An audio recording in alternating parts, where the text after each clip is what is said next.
Surxondaryoda 15 yoshli qiz turmushga uzatildi. Nikoh marosimi 2025-yil 10-avgust kuni o'tkazilgan.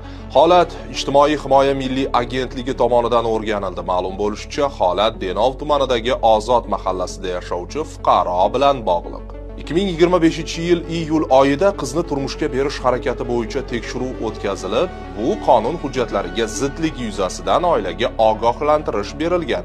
Shunga qaramay 2025-yil 10-avgust kuni nikoh marosimi o'tkazilgan. Holat bo'yicha mahalliy profilaktika inspektori tomonidan ma'muriy javobgarlik chorasi qo'llangan. Aybdorlarga jarima belgilangan. Hozirda qiz Denov tumanidagi kasb-hunar maktabida ta'lim olmoqda. Uning huquqlari va ta'lim jarayoni mutasaddilari tomonidan doimiy nazoratga olingan. Eslatib o'tamiz, O'zbekistonda nikoh yoshi erkaklar va ayollar uchun 18 yosh etib belgilangan.